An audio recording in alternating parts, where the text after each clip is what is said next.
But all right, we're recording. I'm realizing I didn't start through. I'm very sorry about that. Okay, I'm not going to start again though. So No, I know. Good. Yeah. okay. So, but I wanted to say that, we'll be welcoming new counselors and saying goodbye to old ones. And I wanted to say that the wonderful thing about our 3-year rotation of counselors is that many people can participate at different times in the direction of the society, and many counselors have stood for election more than once. We also have a number of additional ways that members can be involved in the activities and leadership in the society. So in that regard, at the fall 2022 council meeting, we decided on an organizational reform that has brought some new talent into our midst. Christian DuPont has been Secretary Librarian for the Dante Society of America since 2014. His day job is Burns Librarian at Boston College in Massachusetts. He moonlights with us and burns the candles at both ends, I should say. Christian's professionalism and attention to detail, matched by his keen awareness of the big picture, have made him the most invaluable member of the Dante Society of America, far more valuable than any president.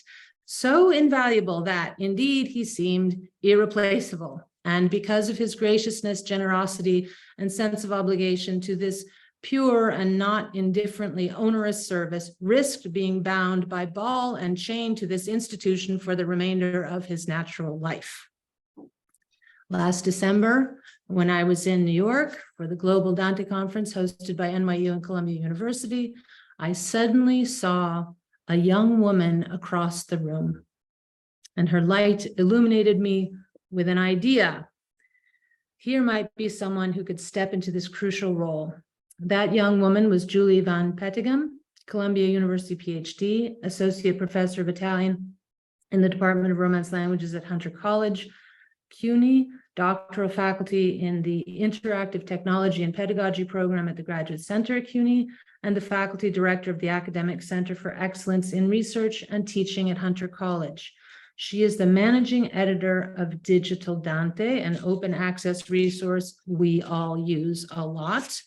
Her book, entitled Italian Readers of Ovid from the Origins to Petrarch, was published by Brill in 2020, and her work has also appeared in journals such as Humanist Studies and The Digital Age, Italian Studies, as well as Studi Danteschi. So I crossed the room and asked her very casually if such an opportunity might appeal to her. She lit up even more. When I shared with Christian this news, I have to say he lit up too, even if it was over the phone. I could tell. So please unmute yourselves and join me in welcoming Julie Van Petegem as the new Secretary of the Dante Society of America. However, it turns out that Christian DuPont is not, in fact, replaceable by one person only. This is partly due to his unique qualities, but it is also due to our changing world. We therefore decided at the fall 2022 meeting to institute a new role of communications director, who would take over some of the responsibilities that Christian had shouldered alone. In essence, whereas the secretary will be inward facing, addressing and updating membership and supporting president, council, and officers in correspondence, procedures, and so on, the communications director will be concerned with our outward face.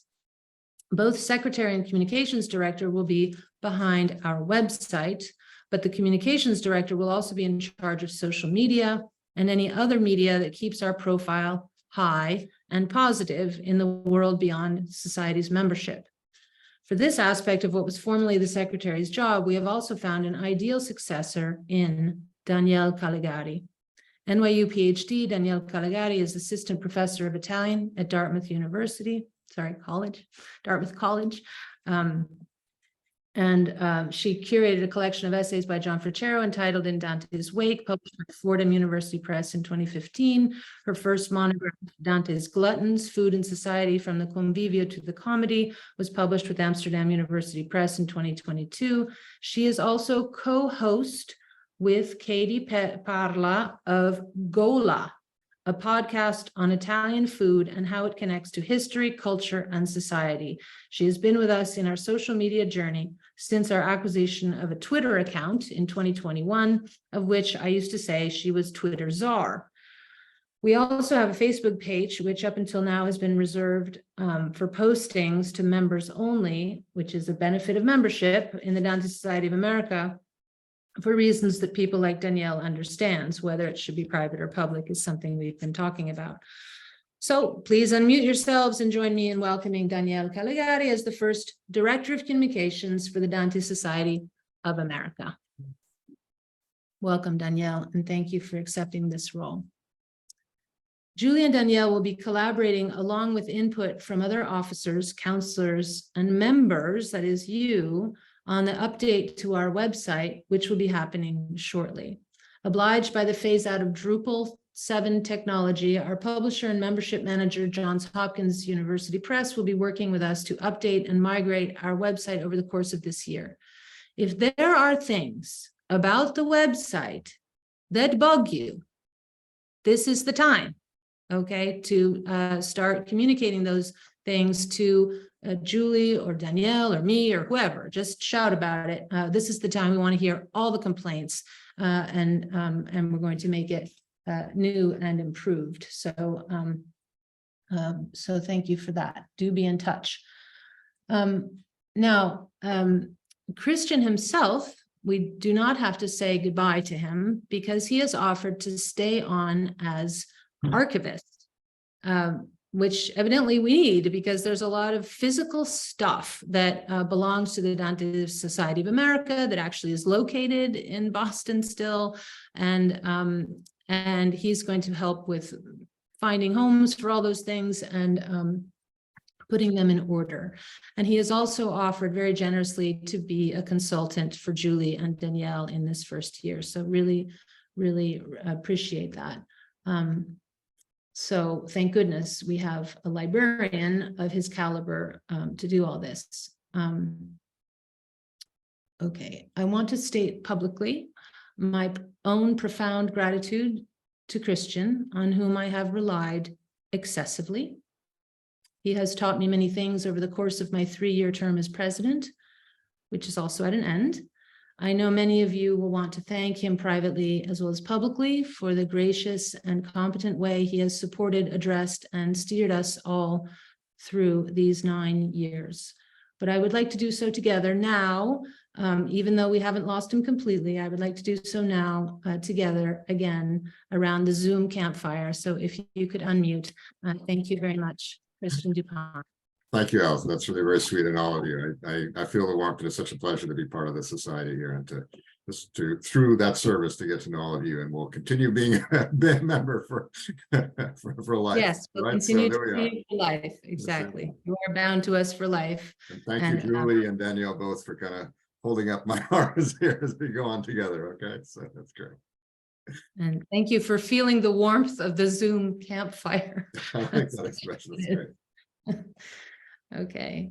All right. So I have, I guess, 3 other announcements before turning to the business of the meeting. And one is that with the blessing of Nancy Vine Derling and some other creators of the Derling Prize, which you remember is the prize for K through 12 teachers who managed to get Dante into their curriculum, we have decided to open it up to be used as seed money, not so that as a prospective prize, not just a prize for things already taught.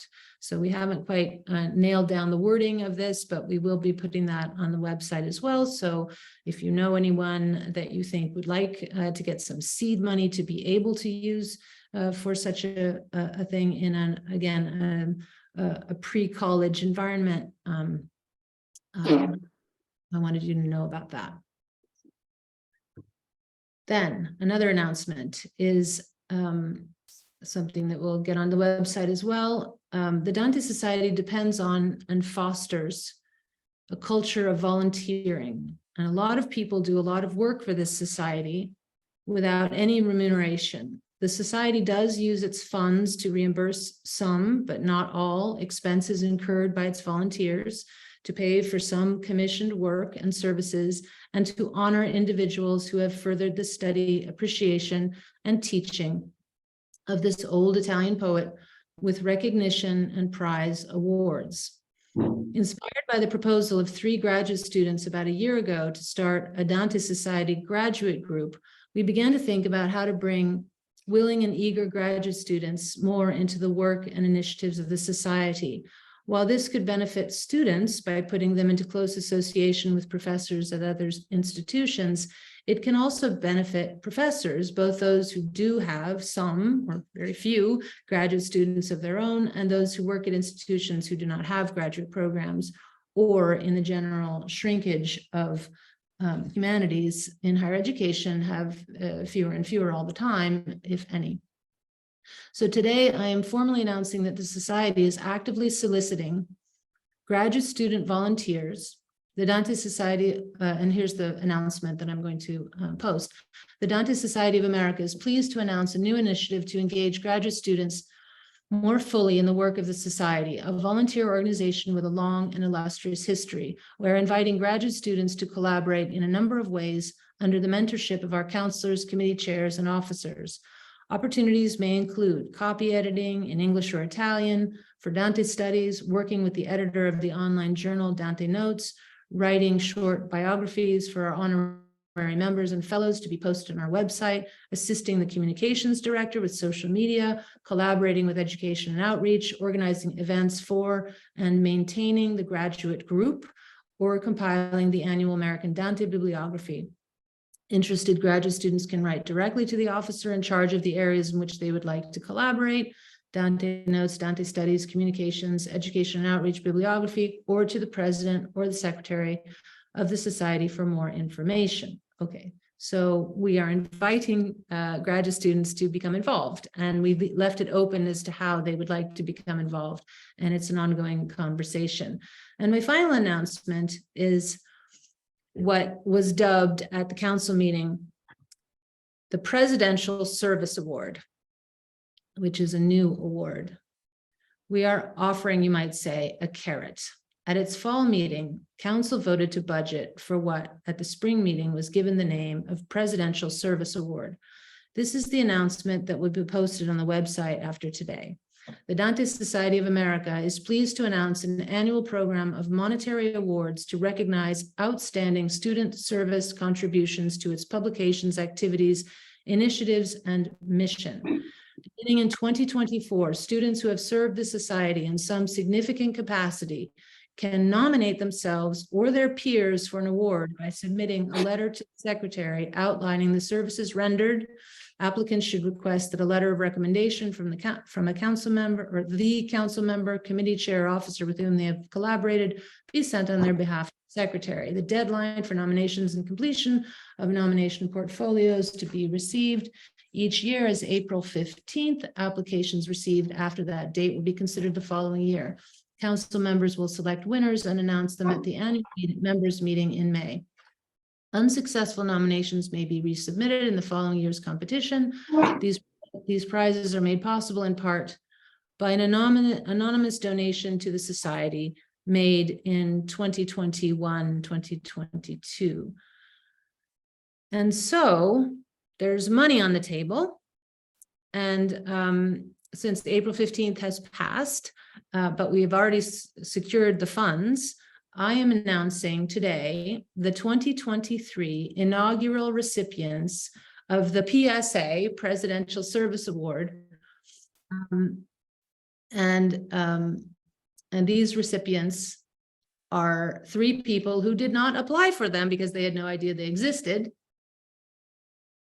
But we have collectively chosen to honor them.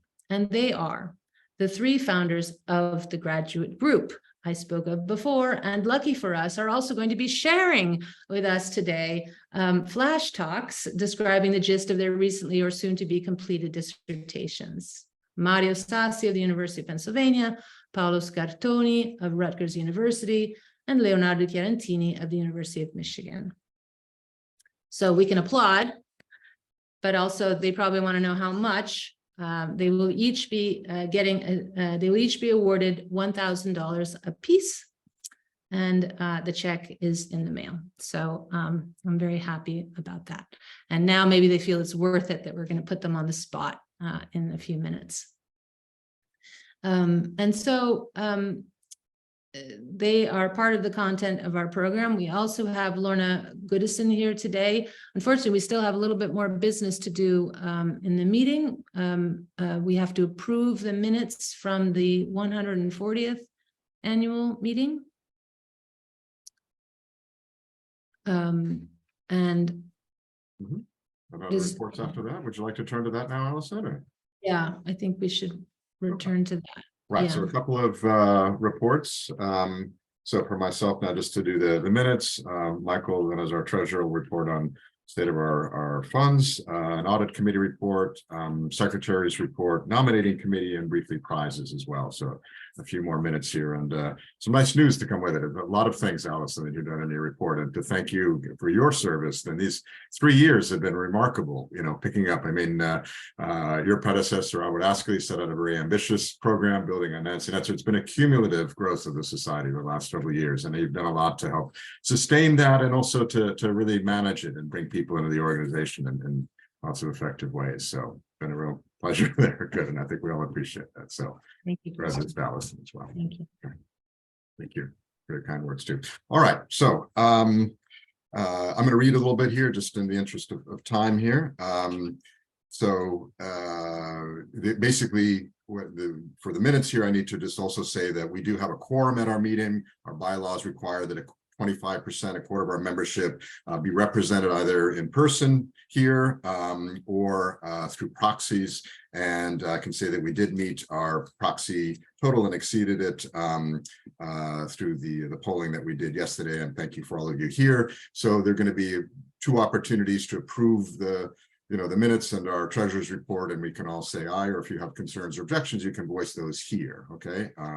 So that's that part here. So we did circulate the minutes in advance. So I've made a few typographical corrections as I read back through them in the last day or so here. Nothing substantive, but if there's anything else that anyone sees as a correction, omission, or a question about, I'm glad to entertain those, please. Kristen, maybe you got these in your typographical thing, but there was in the treasurer's report, like the dates are a little weird. Like, was it 2021 or 2020? That was one that I fixed. So thank you. Yes. Okay. Yeah, there was a date issue there. Exactly. Thanks for catching that, Allison. Yeah. Okay. Others, no? If not, then we'll just call for a motion to approve minutes. I see Michael's a second there. Good, Alex. Okay, any discussion further? All right. All in favor to approve? Aye. Any objections? Oh, good. All right. So we will now finalize the minutes and post them on our society's website. Okay. So thank you for that. Mike, we'll turn next to you for treasurer's report. Thank you. Hi, everybody. Let me just get my report up so I can tell you. The society is solvent. We lost a little money in our investment account last year because of economic conditions, but we also increased our income thanks to the anonymous donation that Allison mentioned earlier. We had a total revenue last year of $64,277 and total expenses of $14,452. We have made a few adjustments to our budget for 2023 based on the introduction of the Presidential Service Award and some other budget lines that we have added in recent council meetings. So we're budgeting about $30,000 in expenses this year, and we'll see how much we actually spend. And that is my report. Thank you.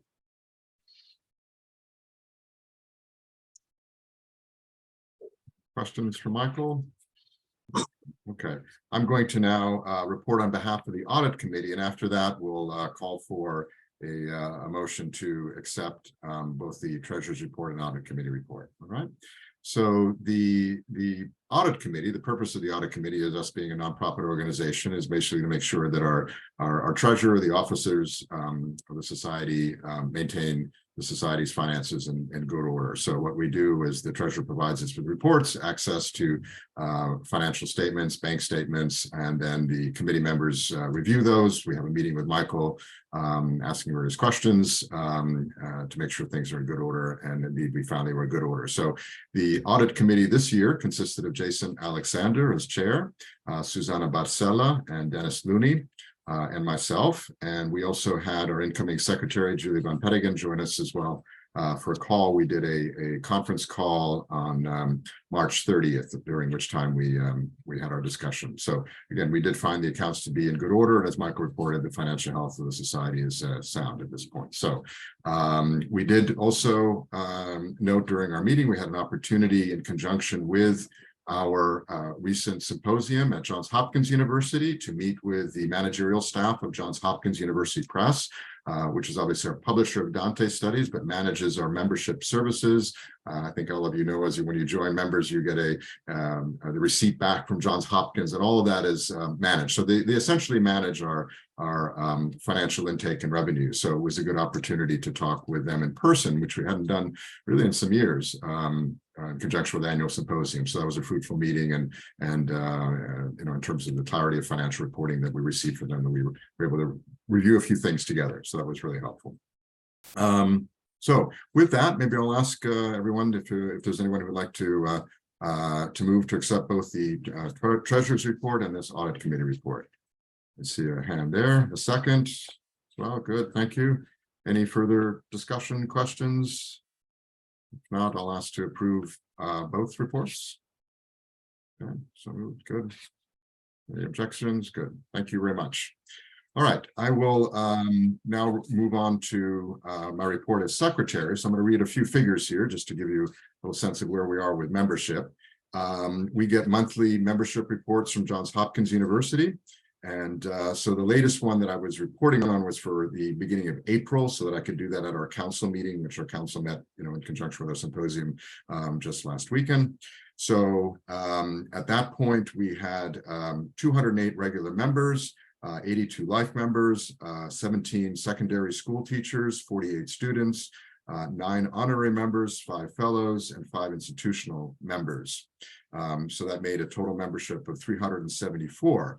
Now, compared to this time at our last annual meeting, that's actually a bit of a decrease of about 16%. We had a very high membership total in 2022, coming off of 2021 being the 700th anniversary, which we did see in anticipation of that year, and during 2021, kind of a peak in membership. So we might have anticipated, in fact, are now seeing a slight attrition of some members here, and but not you know, it's something for us to watch and to monitor as a society.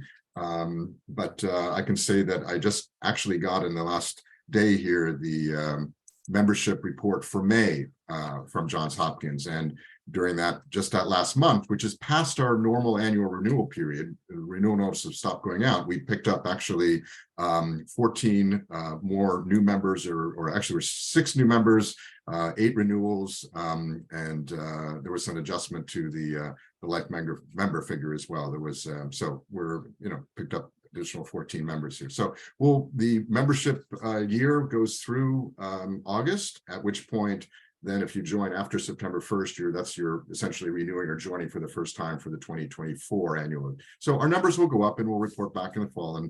And Julie, as secretary now, will keep council informed of the health of our membership numbers. Okay. If there are any questions on that report here, good. Okay.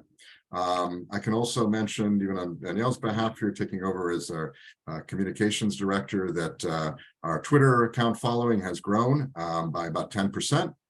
So for 850 followers as of today.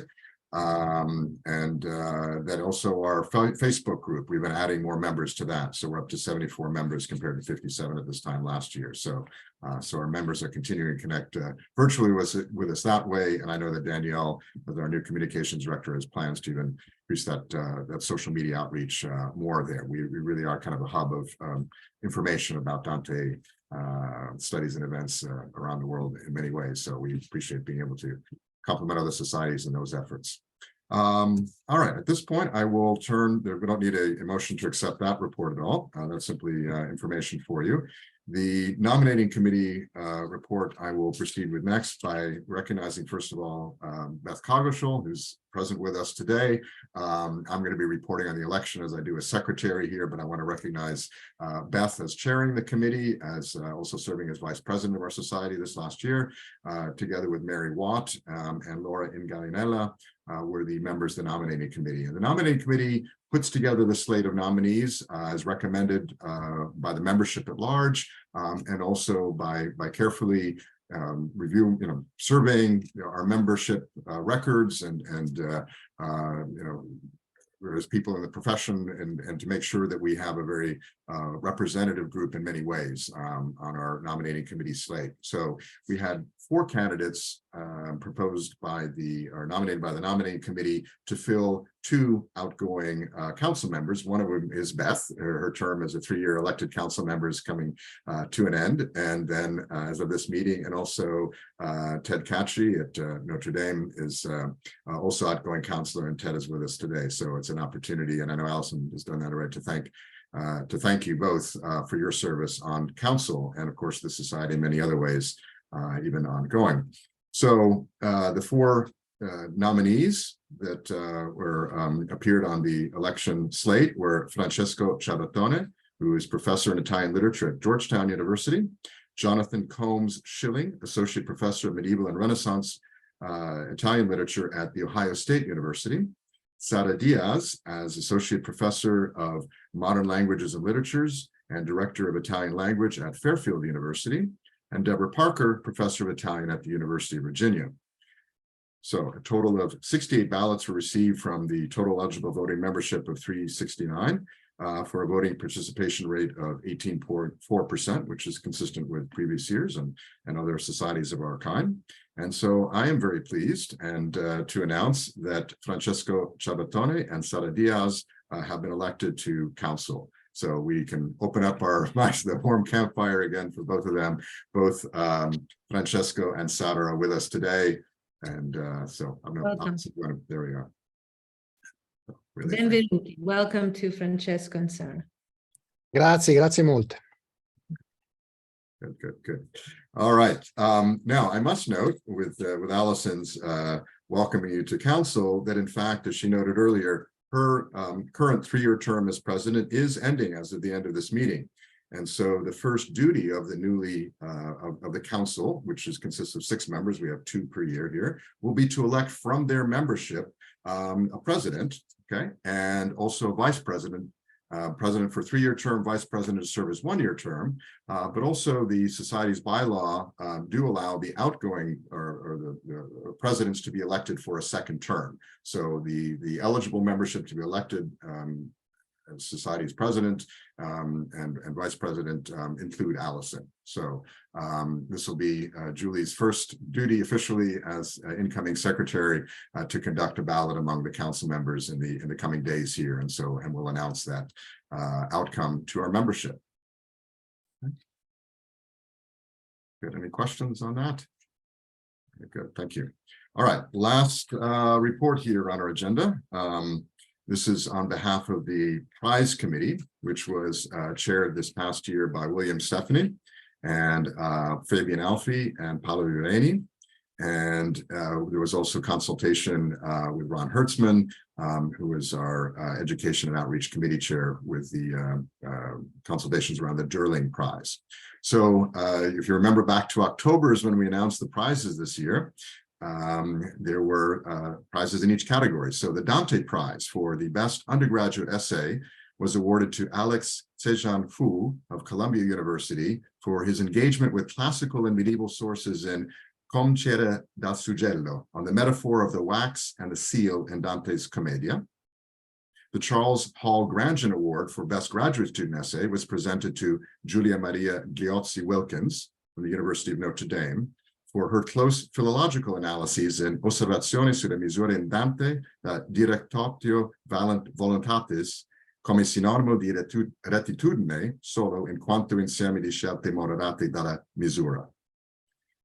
And then the Robert M. Durling Prize, finally, for excellence in teaching Dante at the secondary level, was awarded to Michel de Concoli Tege at Elizabeth Irwin High School in New York, for his success in engaging students in moral reflection and ethical discussion through his effective use of dramatized readings from the Divine Comedy and thoughtfully guided questions.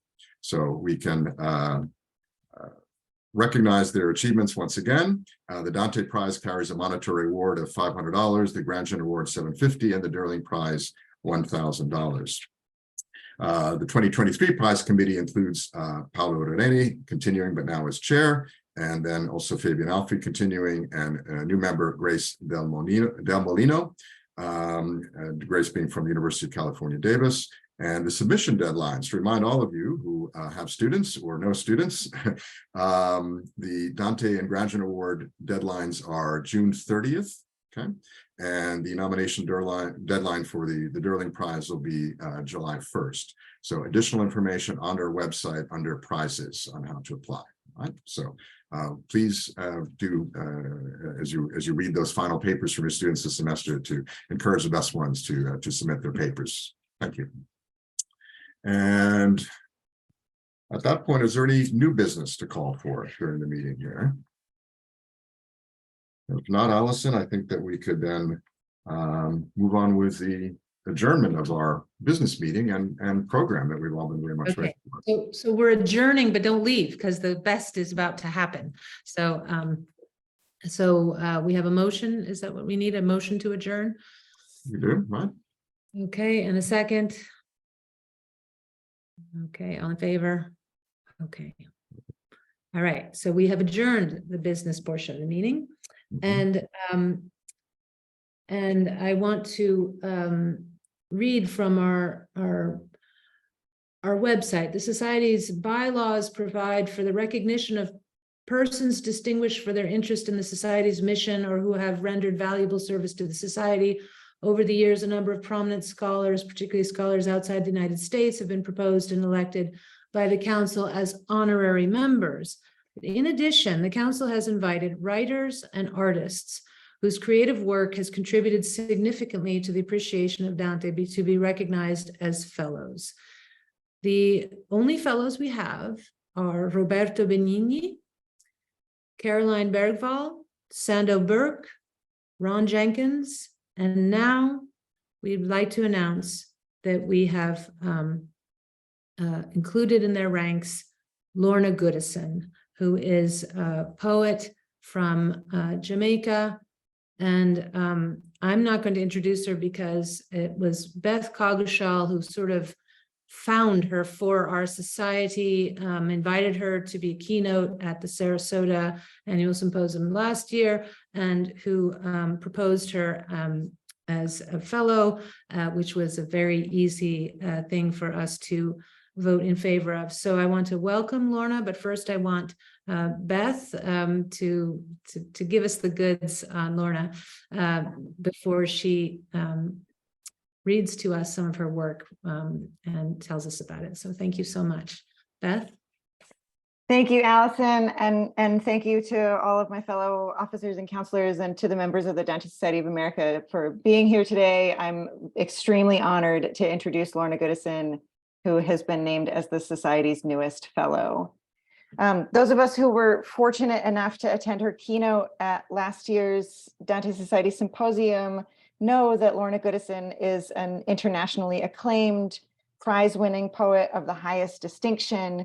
She's one of the leading voices of Caribbean literature today, having served as the Poet Laureate of Jamaica from 2017 to 2020. She has, over the course of her esteemed career, published 15 collections of poetry, 3 collections of short stories, a memoir from Harvey River, a memoir of my mother and her island, and a 2018 collection of essays called Redemption Ground, which I would recommend to anyone here. It's a beautiful collection. She has received many honors over the course of her distinguished career, among which I would highlight just a few. The Commonwealth Writers Prize for her 1986 collection, I Am Becoming My Mother, Jamaica's Musgrave Gold Medal, the Jamaican Order of Distinction at the rank of Commander, and in 2019, the Queen's Gold Medal for Poetry. She's Professor Emerita of English Language and Literature and Afro-American and African Studies at the University of Michigan. And for those of you here in the audience who might be high school literature teachers, I also wanted to mention that her work is frequently anthologized, and her discussions of identity, family, voice, and place can resonate very powerfully with young readers. So I would encourage any of you who are high school teachers to look at her work. So in these many and varied poetic endeavors, Dante has been a frequent interlocutor of Lorna's. She describes that her first encounter with the poet came in the form of Henry Holliday's painting of Vita Nuova, where Dante clutches his heart as Beatrice passes him on the streets of Florence. And she recounts that she felt an immediate and intense kinship with this man who was so struck by beauty that his heart sickness was visible in his very posture. Years later, our colleague Nick Havley invited Lorna to translate one of Dante's cantos for the South Bank Centre of London. And her translation of Inferno 15, wherein we meet the soul that she names Teacher Brown, is available online in the magazine PN Review. I would encourage all of you to read it.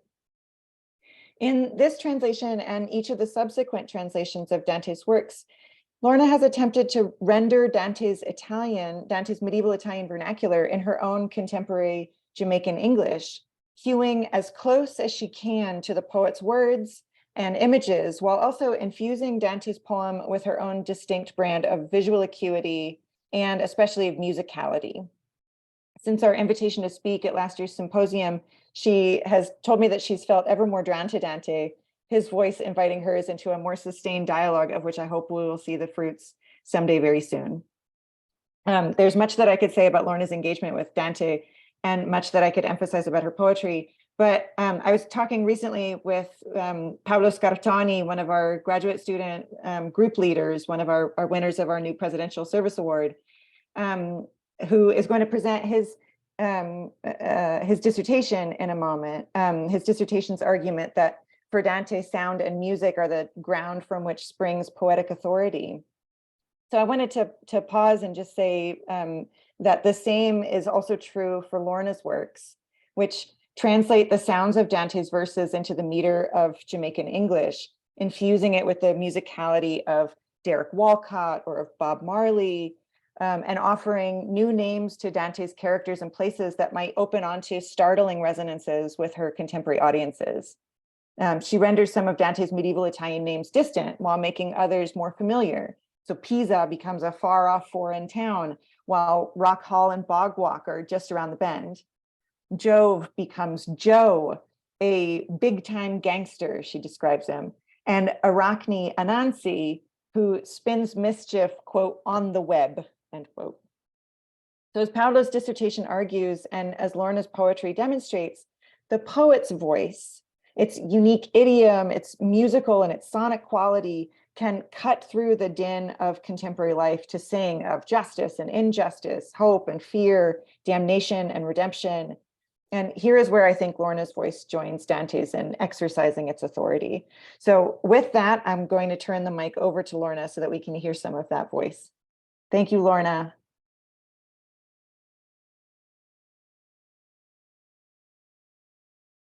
Lorna, you're muted. Yes, I'm unmuted now. Can you hear me now? Good. I am not, all I can say is thank you. Grazie, is that good? Thank you, thank you. I'm very, I don't want to take too long to tell you how overcome I am. You know, that you can think me worthy of being, being one of you or being associated with your, thank you. That's better. I just say a little bit about the fact that I think wherever I go now, no matter what I do, Dante presents himself. I flew from Vancouver to Kingston last week, and I went into a store in the airport to find some mindless reading, and I reached out my hand, and there was a book about somebody, a self-help book, which uses uses Dante as the guide. You know, you're feeling insecure, you're lost in the dark wood. And I thought, this man is just I'm never going to get rid of this. I think for the rest of my life, that is what I'll be doing, is reading Dante. But most of all, I'd like to try today to just read. I'm up now to about Canto 23. They're not finished, but I've been sort of plugging away at them. And in my Inferno 13, instead of Virgil, the poet is being guided by Louise Bennett, who was a Jamaican poet who really everybody in the Caribbean knows about Louise Bennett, because she gave us authority to speak in our vernacular. And she faced a lot of resistance from the powers that be for this, but she was very confident that this was a language. And while I don't write entirely in Jamaican vernacular, I write the way I speak and the way I hear it in my head.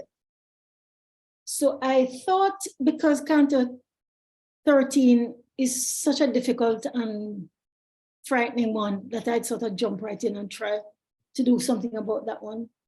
So I'd like to read a bit from Canto 13, Inferno 13.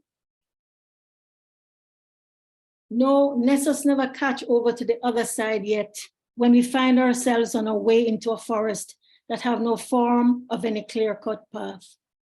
No leaf green, but bare black instead. No branch smooth, but rough and gnarled up.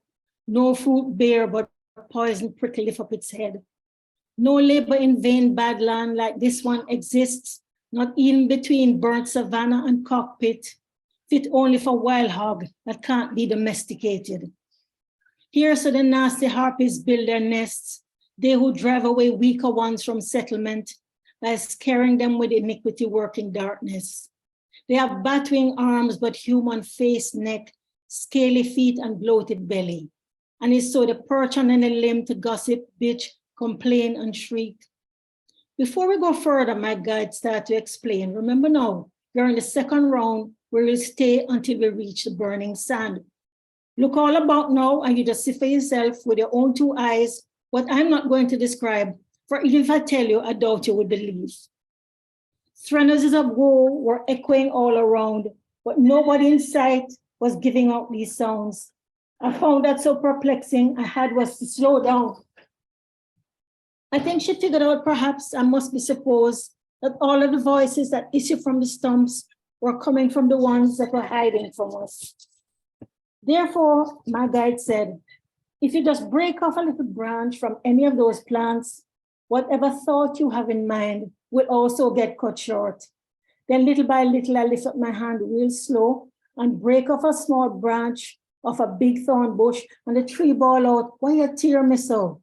And then its own blood started to turn dark red around where it get tear, and it started to say, why you break me for? You mean you not have no mercy, not even a little pity for me? We used to be man and woman, but now we turn scrub. But regardless, even if our soul did belong to snake, you could have handled it with some more care and love. Like a piece of green wood that catch fire on one end and spit and sputter on the other end, leaking out sap, wheezing like an asthmatic blowing for breath.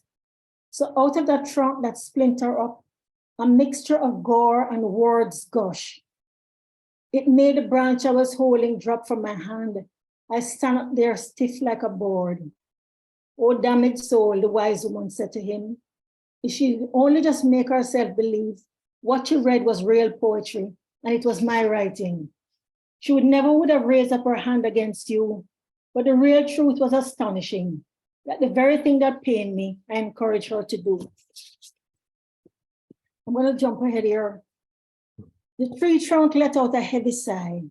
Then his breath changed into a voice that said these very words. It's a brief answer that question deserved. And at the same time, the violent soul wrenched out that same body, tear itself out of.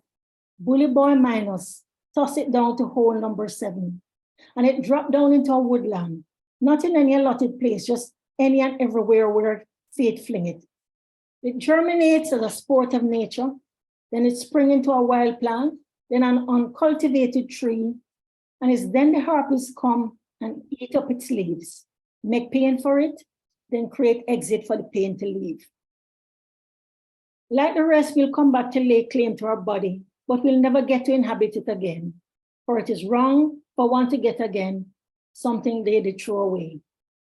So it is we haul our carcasses all about this desolate forest.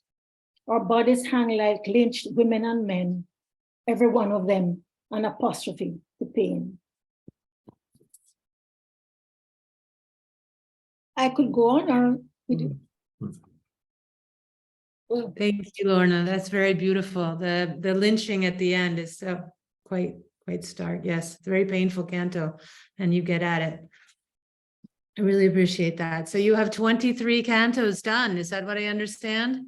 well, mostly I keep finishing and refinishing them, but yes, last week I think I finished canto 22, yeah, and Yeah. it's 23. And does, because you skipped over the middle part, what's the name of the character then, the suicide? Does he have a name, a different name from what Dante gave him? I'm thinking about it. What happens with me and the names is that I read them over and over, and I see how close Italian is to Jamaican, and then I try to make it work. Sort of, if it doesn't travel too far from the Italian into the Jamaican. But sometimes it's as if it's just waiting there to be shepherded into existence. But sometimes I have to really listen really hard for it. And does this character work for an emperor? The way he did in that? Or for a big gang man? A big gangster man? I'm not sure yet, it keeps me up at night sometimes. And then sometimes at night, I understand who when I actually see the person, the character, I figure out who they are. But some are more reticent than others. Some are not as forthcoming. Some are slippery, Somebody like Anansi, Arachne was just a gift. That was like, no word, that just came. As did Teacher Brown, Brunetto Latini. Sir Brunetto was just there. I could see him, I still do. I could hear the way he spoke. So it was a joy to write that, But others, I really have to humble myself before the greatness of this text, I've never encountered anything that is as brilliant as this in my whole life. There's some days I just walk away from it because I just can't quite believe how magnificent it is. And some things that stay with me for days, Because I was working on, I think it was, anyway, I won't keep going on and reading, but that's just, I don't know if I'm answering your question, but that is how it is with me. Your enthusiasm is infectious. And of course, we love to hear our poet praised. Would anybody else like to ask a question for Lorna? Because we've kept her rather long and she had the patience to sit through our business meeting. Really appreciate that. Of course, now she is a member of the Dante Society, willy-nilly. So, so a voting member, yes. Yes, is it Alex? Mm-hmm.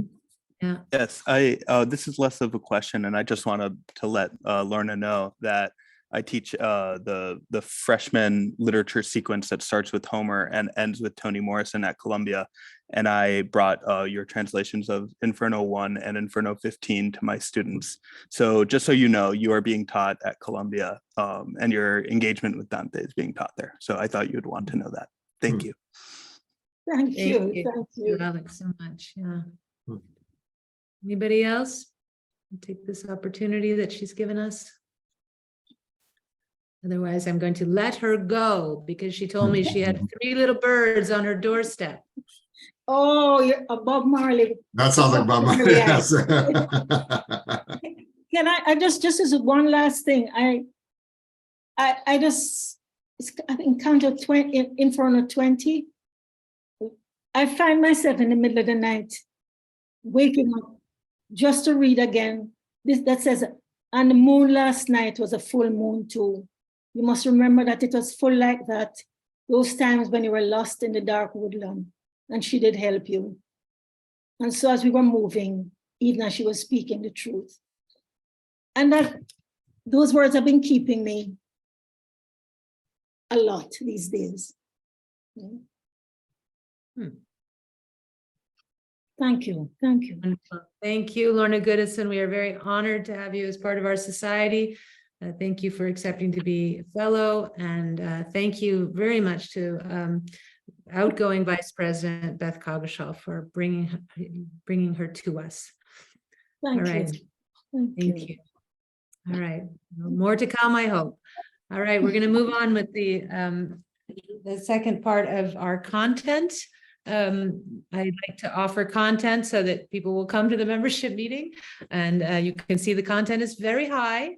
And now there's 3 people who were feeling bad before and are feeling worse because they have to follow Lorna Goodison.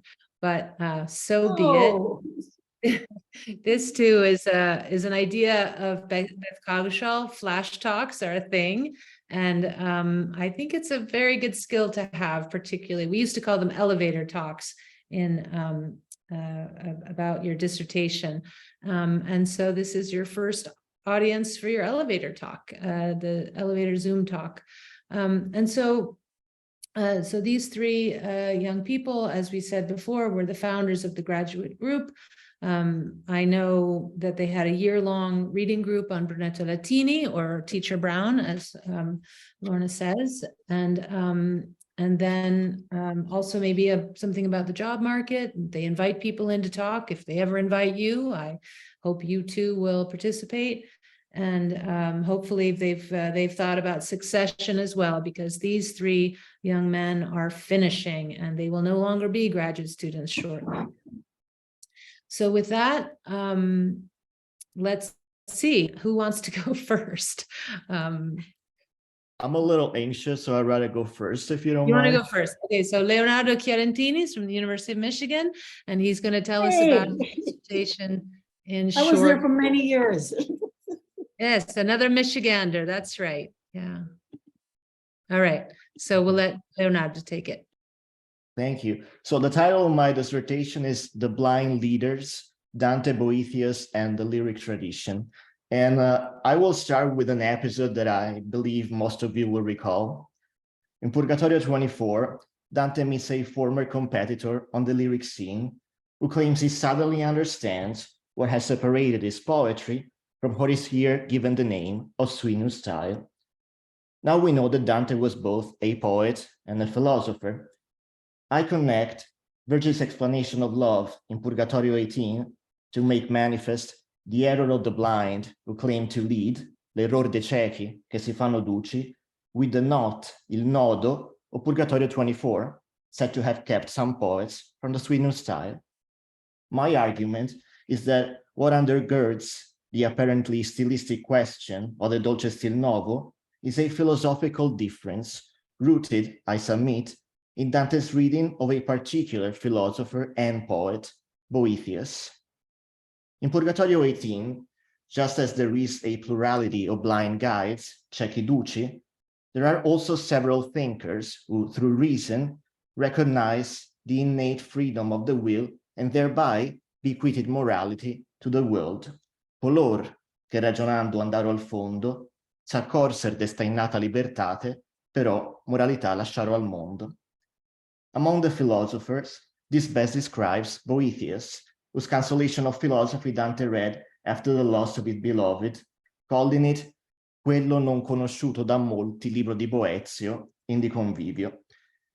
Now, Dante cannot mean that the Boethian prosimeter was little known, because we know that the Consolatio was used in the schools in the teaching of Latin, was widely commented upon, and was even employed in sermons. So as it's been suggested, what Dante must have meant is that Boethius's work was little understood.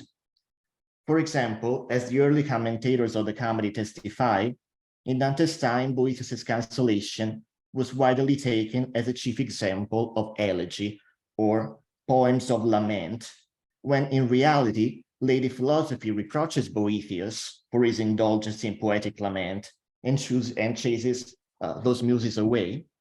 So I believe this is how Boethius serves as both a poetic and philosophical counterpoint to a lyric tradition that was largely dedicated to complaints about the lover's physical sufferings.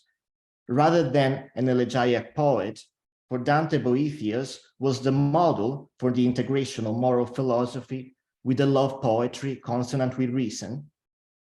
Now, scholars have long observed Dante's extensive use of the consolatio, from the notion of free choice, explicitly addressed in the monarchy, to the question of nobility that is posed in the convivio, to the image of cosmic love that concludes the poem. What I suggest is that these philosophical points are integral to Dante's critique of the lyric scene he enters. Now, the Italian reception of Occitan love lyric was in part characterized by its attention to natural phenomena, influenced by recent Aristotelian currents. This way, the elegiac trope of love's overwhelming power became a material, deterministic, physical compulsion. By contrast, lady philosophy teaches Boethius that he must go beyond what is in front of his eyes. In other words, beyond the physical and the material, a teaching that Dante explicitly recalls in the Convivio. From the Vita Nova through the central cantos of the Purgatorio and confirmed by Beatrice in the Paradiso, Dante's vision is opposed to a kind of materialism that would be called Epicurean, and that he, like Boethius, characterizes as an error of sight, as blindness, when one can see only what is physically present. What Boethius has to teach the poets is how to move beyond laments over their own blind suffering, to see how love can be integrated with reason and aligned with the force that moves the sun and the other stars. The two lyric poets that I choose to investigate in contrast with Dante's Boethian lyric model are Guido Guinizelli and Cino da Pistoia, both of whom have been associated with the Dolce Stil Novo. I show that Guinizelli's Donna Angelicata is a far cry from Dante's Boethian vision, and that Cino's leggiadria, or lightness, turns out not to be a good thing, but rather a sign of his blindness. It is informed by Boethius that Dante transforms a venerable traditional love poetry as a elegiac lamentation of physical, material suffering into a moral and cosmic alignment of love with reason. Thank you for your attention.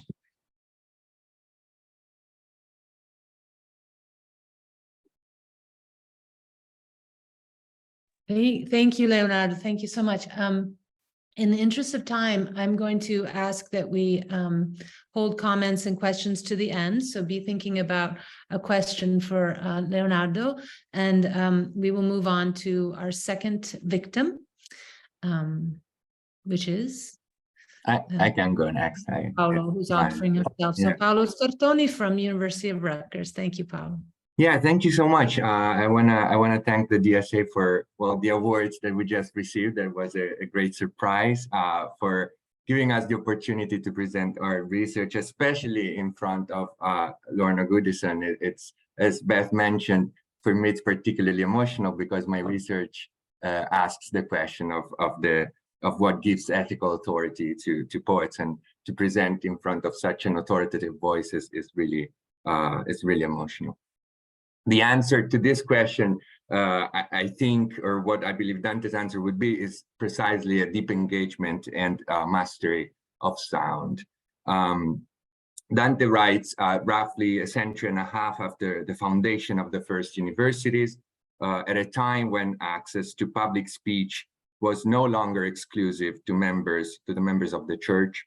And this is similar to today, when social media offers a mostly unregulated space for expression where anyone can say anything.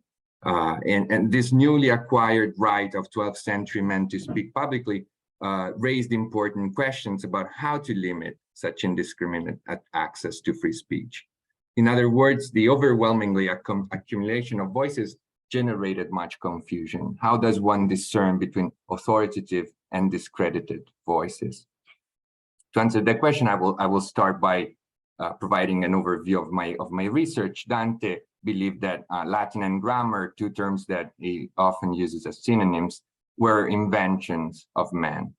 As a human invention, the rules of grammar were rational, of an entirely human and artificial rationality. Instead, to regulate the vernacular, as I argue, Dante moves away from grammar and instead turns to music. The rules of music are appropriate for a natural language because, unlike grammar, the vernacular consists first and foremost of sound. Furthermore, because they are mathematical, the rules of music express a metaphysical, not human rationality, a cosmic rationality. So Dante clearly thinks in terms of an opposition between grammar and music when he articulates his linguistic and poetic theory. This tension between grammar and music surfaces at the beginning of Inferno and Purgatorio. In Inferno 4, he and Virgil join Homer, Ovid, Horace, and Lucan, who show them the heroes, the historical figures, and philosophers of the past. I argue that here in Inferno 4, Dante is staging Latin language and poetry as a point of view, a window into the past. While Inferno 4 thematizes the shortcomings of Latin, which is too refined to illuminate the crowds of infants, women, and men who live alongside these great spirits as an illustrious language should do. In Inferno 5, the canto of Paolo and Francesca, Dante shows the dangers of a language that is too accessible, too sonorous, too sensuous, where there is no rational mediation of any sort. In Inferno 5, Dante stages the vernacular as a point of listening, to borrow an expression from philosopher and musicologist Peter Zandi.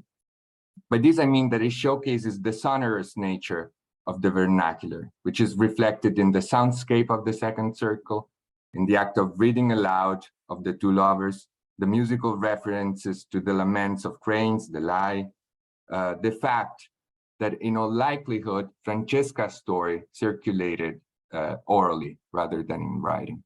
Everything seems to point to sound. The following step in Dante's grammatical and musical inquiry is the encounter with Cato and Casella in Purgatorio 1 and 2. Casella is a close friend of Dante and a singer, and Cato is a combination of many different historical Catos, but also including the author of the Dicta Catonis, the textbook that introduced students to grammatical studies all over medieval Europe. So also at the beginning of the second cantica, Cato and Casella are figures of grammar and music, respectively. Through these contrasting encounters in a very complex and sophisticated way, Dante shows how grammar and music lead to virtue in different ways and are appropriate for different stages of one's life. To go back to the question I asked at the beginning of my presentation, what gives authority to poets? I believe that to Dante, the answer lies in the extraordinary importance he places on sound. Dante situates sounds at the center of his ethical and political projects, which actually starts from physics. It is by observing and assessing sounds that poets can shape a beautiful sounding language. From the domain of physics, he then moves to that of ethics, for sound affects the human soul and the morals and customs of peoples. From the space of ethics, Dante moves to the sphere of politics, by investing poets, champions of beautiful language and bright lights of morality, with the fundamentally political task of writing. Because sound is the foundation of his theory, Dante can elevate his ideal poet to the rank of an intermediary between God and human beings. By applying the mathematical rules of music to language, Dante's poet brings cosmic harmony into the vernacular and roots poetry, ethics, and politics in metaphysics. So the main point of my dissertation, which is entitled The Sound of Morals, Musical and Grammatical Figures of Poetic Inquiry in Dante, is that sound is where the poetic authority lies. Thank you so much.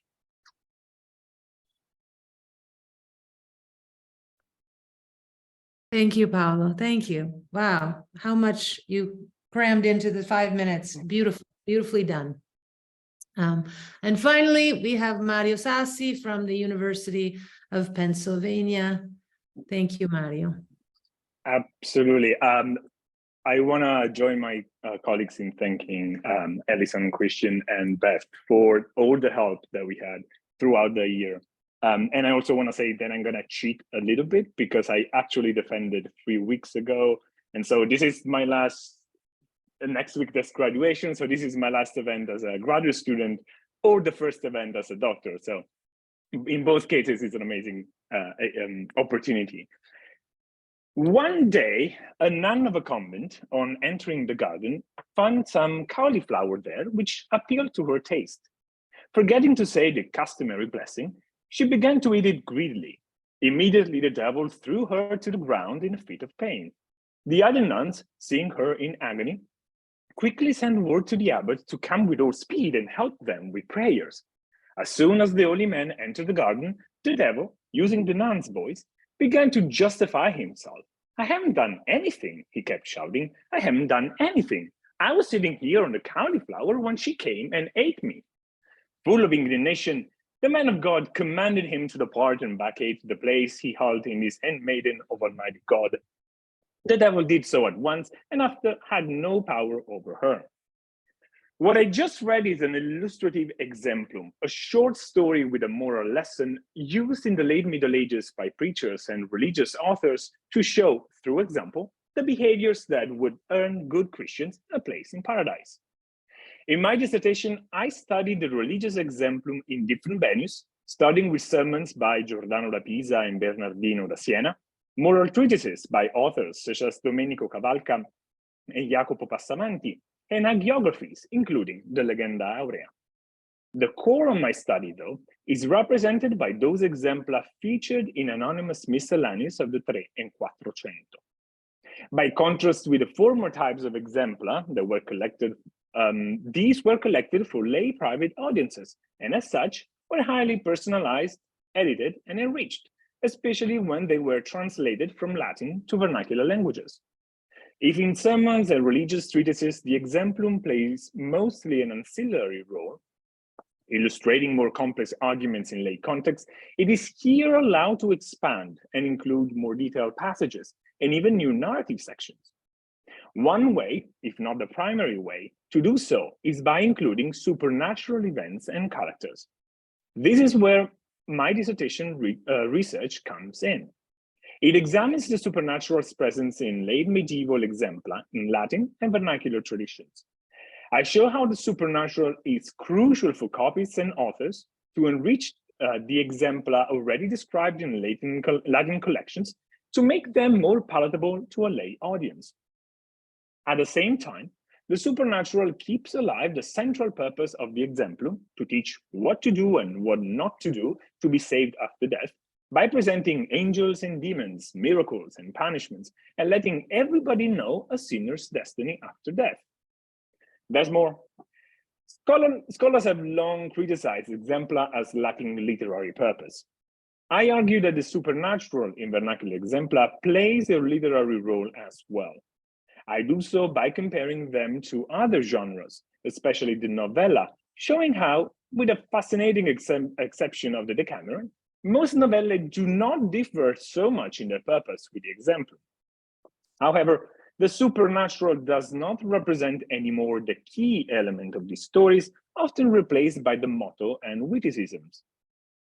You might be wondering how Dante comes into play here. To be honest, his presence is limited in my dissertation, but he nevertheless shows in the Divine Comedy his familiarity with the genre, not only in its classical sense. The use of the exemplum in Purgatorio, or stories like Bonconte da Montefeltro, show once more how Dante absorbs and reimagines popular literary forms. My dissertation demonstrates that by using supernatural characters and events, writers and compilers could personalize their texts and lessons and increase their literary value. This shift changed the balance between teaching and entertainment, allowing for creative texts that could reflect more sincerely the interest of the audience and the writers. When the exemplum moves beyond the limitations of the sermon, it depicts scenes from real life, It narrates events set in an environment known by many listeners like cities and families. In this exemplar, the supernatural integrated perfectly with the natural, as the two worlds were in constant communication. Thus, they responded to the daily challenges of the listeners' lives. In trying to connect with the audience, authors created compelling stories in which people could recognize themselves. For us today, this means being able to appreciate those narratives that, although officially having a religious purpose, could say to us much more about people's lives, hopes, and fears. Thank you.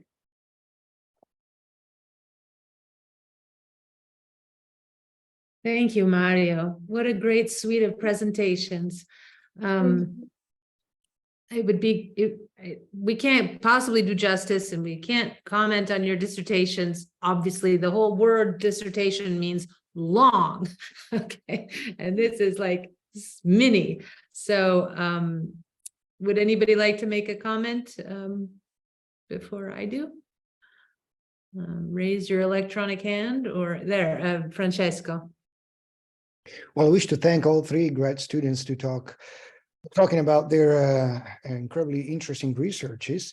My own research brings me to promptly have a comment, or more comment than a question really for Paolo, because music also rings that bell, right?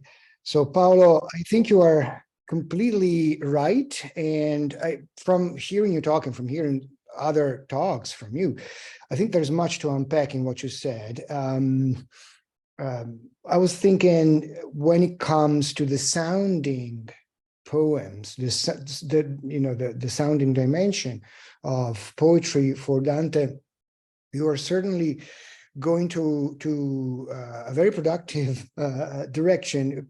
Perhaps you've already thought of this because it's a capital thing, but I was considering how even at the beginning it was the word erat verbum, and that was certainly a sounding word.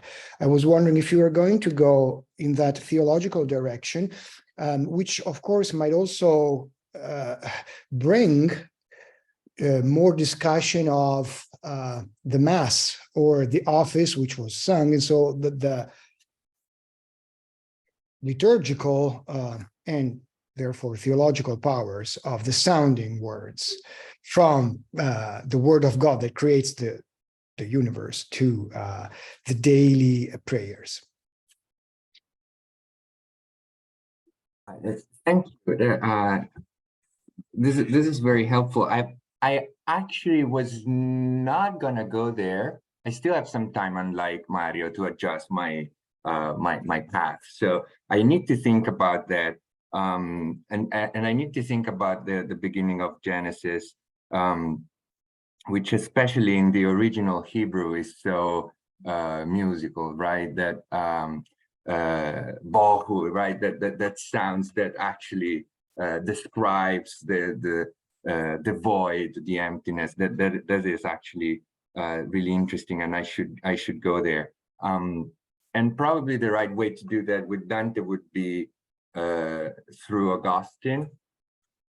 And the reason maybe I haven't done that yet is because I use Augustine a lot, but the Augustine, the early Augustine, right? The Augustine of the De Musica and the De Ordine, because there is so much on the later Augustine. I'm thinking especially of Marchese's monograph. But now that you mention it, I have to go that direction too. So thank you so much for that.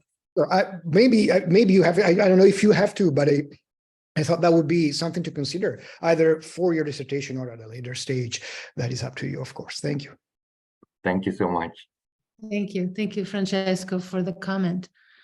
I was just thinking, hearing the three of you, of course, I know Leonardo's work best, but it seemed to me that all of you are dealing with a dynamic between the material and the immaterial. even the exempla, right, about the supernatural. But then this idea that somehow this level of the immaterial, the supernatural, the metaphysical, the grammatical, that somehow, how does that relate to me here? Because I'm suffering, right? And I was just thinking, Paolo, that sound is defined as a suffering, right? Sound is a suffering. It's a suffering of air, in the physical understanding of what sound is. It's a suffering, it's violence.